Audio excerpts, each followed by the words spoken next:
Hola a todos, probablemente la mayoría de los que estáis visualizando este vídeo en vuestra casa tendréis una conexión a internet mediante fibra o ADSL y lógicamente para que vuestros ordenadores, tablets o móviles puedan conectarse a ese internet necesitan de un aparato que traduzca la señal que llega a nuestra pared a algo que digitalmente entiendan estos dispositivos, es decir, que haga la función de módem, aunque si únicamente hiciese eso, solo podríamos tener un ordenador conectado a internet. Por eso, también estos dispositivos hacen la función de router, lo que significa que son capaces de enrutar el tráfico que nos llega de la red hacia diferentes aparatos que tengamos por casa, algo totalmente habitual en los hogares del siglo XXI, ya que podemos tener conectados a internet consolas, termostatos inteligentes, altavoces, móviles, etcétera, etcétera. La mayoría lo que hacemos es conectar todos estos dispositivos al router de la compañía mediante Wi-Fi o cable Ethernet si queremos una conexión muy estable y veloz, ya que como muchos ya sabréis, los routers que nos dan nuestras compañías telefónicas no nos ofrecen las mejores conexiones Wi-Fi del mercado.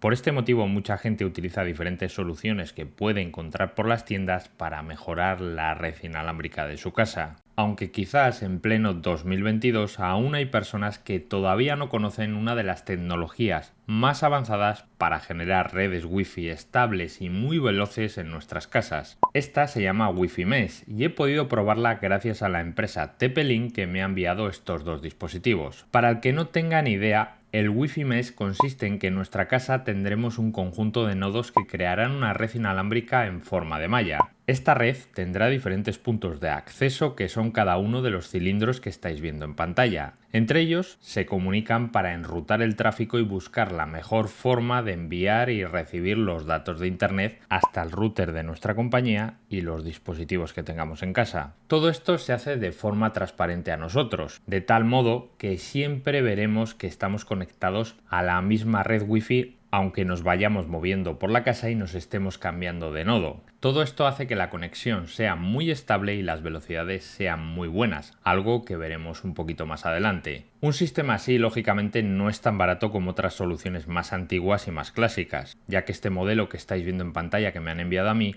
cuesta algo más de 590 euros en Amazon España, y este otro se mueve entre los 200 y los 280 euros en función de la cantidad de nodos que vengan en el paquete. Estos precios supongo que provoquen de inicio el rechazo de muchas personas, porque hay formas más económicas de mejorar la conexión Wi-Fi en nuestra casa. Por ejemplo, podríamos utilizar un repetidor que lo que hace es tomar la señal inalámbrica que llega desde nuestro router de la compañía telefónica y la replica de nuevo con buena intensidad para que llegue más lejos, a más puntos de nuestra casa. Algo similar se puede hacer con un router neutro, un dispositivo que conectaremos por cable Ethernet al router de nuestra compañía para que con sus mejores antenas haga llegar la señal del Wi-Fi más lejos. Pero estas soluciones más económicas no nos darán la misma velocidad y estabilidad que obtendríamos con una red mallada. Prueba de ello son las imágenes que estáis visualizando. En ellas estoy analizando cuál es la velocidad que obtengo con un móvil en la cocina de mi casa cuando utilizo un repetidor Wi-Fi con respecto a una red mesh creada con los dispositivos de TP-Link que os acabo de mencionar. Además, hay que ser conscientes de que el Wi-Fi que todos usamos en casa a diario ha ido evolucionando en los últimos años, ya que hay diferentes versiones de esta tecnología. Antaño a estas versiones se las identificaba con el número 802.11 seguido de letras. Pero las personas que se encargan de diseñar estos protocolos dijeron esto es muy complejo para que la gente lo identifique fácilmente, así que lo vamos a simplificar llamando a las versiones Wi-Fi 4, Wi-Fi 5, Wi-Fi 6, etcétera, etcétera. Por eso ahora en las cajas de los productos que tienen Wi-Fi solemos verlo. Que tengamos una versión u otra es importante. Por ejemplo, el Wi-Fi 6 nos indica que será más rápido que las anteriores versiones, también que consumirá menos energía, que podrá gestionar más dispositivos a la vez y además que podrá funcionar con las bandas de frecuencia 2.4 y 5 GHz. Este dato de la frecuencia os sonará porque es algo que se suele comentar en reviews de móviles o portátiles y es importante para determinar cómo nos llegan las ondas del Wi-Fi. Me explico. A mayor frecuencia nos pueden entregar más datos por segundo, pero tendremos menos alcance. Es decir, una frecuencia de 2.4 GHz es más lenta, pero llega más lejos en nuestra casa.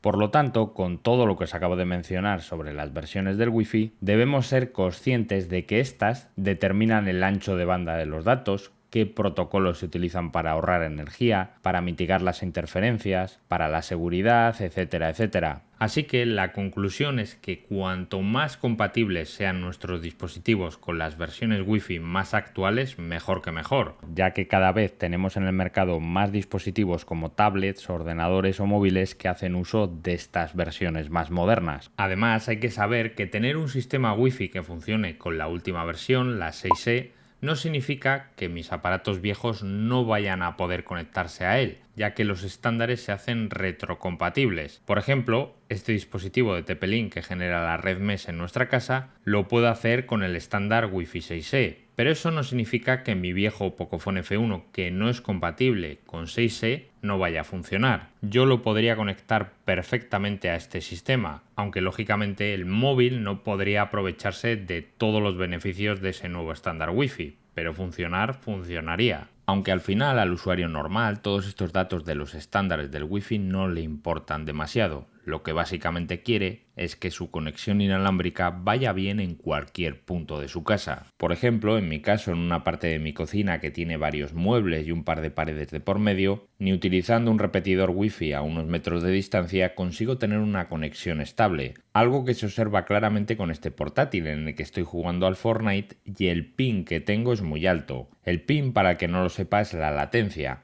Es decir, cuánto tiempo tardan los datos que recibimos y enviamos en llegar al servidor que estamos usando. Luego está la cantidad de datos que recibimos y enviamos por segundo, lo que sería el número de bits por segundo, que suele ser en lo que nos fijamos haciendo los test de velocidad. Dato importante, pero digamos que a partir de cifras superiores a 30 o 40 megas tenemos más que suficiente para un montón de tareas. Así que, debido a los problemas de conexión que os acabo de mencionar, lo que os quiero mostrar es cómo he montado el sistema mesh más avanzado de TP-Link con compatibilidad Wi-Fi 6E que yo tengo en casa. Este sistema, tal y como vemos en la caja, se compone de 3 nodos, 3 dispositivos. Uno será la base que se conecta al router de nuestra compañía, y los otros son los satélites que se situarán en 2 puntos distintos de nuestra casa. Es decir, que solo el que va junto al router tiene que estar conectado por cable. Los otros dos se enchufan a la corriente eléctrica y ellos solos se interconectan para generar la red en forma de malla. Realizar la instalación es súper sencillo. Descargamos una app gratuita que nos dice TP-Link, apagamos nuestro router, enchufamos todo y después abrimos la app descargada para ir siguiendo un asistente que nos va a guiar durante el proceso para que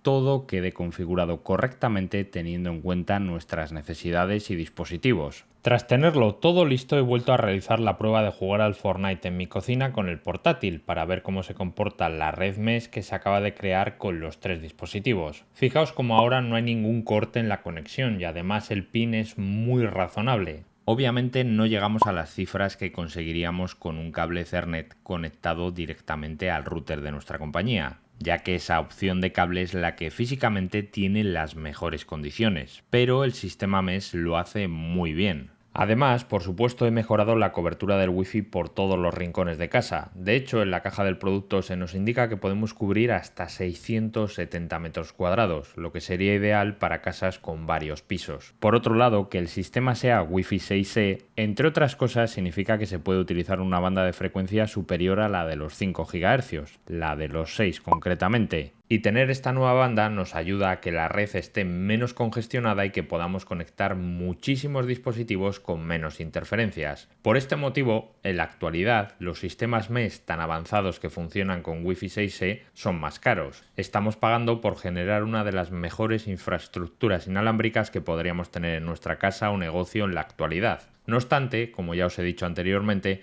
tenemos opciones más asequibles para aquellos que no quieren gastarse tanto dinero. Este modelo, a diferencia del anterior, no nos ofrece Wi-Fi 6E, pero sí Wi-Fi 6, que nació especialmente para mejorar nuestras redes cuando tenemos muchos dispositivos funcionando simultáneamente. Además, con este sistema en concreto ampliaremos la cobertura de la señal Wi-Fi abarcando hasta los 600 metros cuadrados, y su forma de funcionar e instalación son prácticamente iguales a lo que os he contado con el otro modelo. Hay que tener en cuenta que sistemas mesh en el mercado hay muchísimos, pero si nos vamos a una marca reconocida o a un producto bien valorado, normalmente nos ofrecerán un software que nos va a dar utilizar funciones extras. En este caso concreto de TP-Link, la aplicación del móvil donde hemos hecho la configuración nos ofrece funciones de control parental, por ejemplo para vetar páginas o servicios a los que algún menor de la casa no queremos que entre. También tenemos la posibilidad de ver fácilmente todos los aparatos que hay conectados en la red o hacer un análisis de seguridad. Eso sí, tenéis que saber que algunas funciones más avanzadas requieren de un pago extra mediante una suscripción,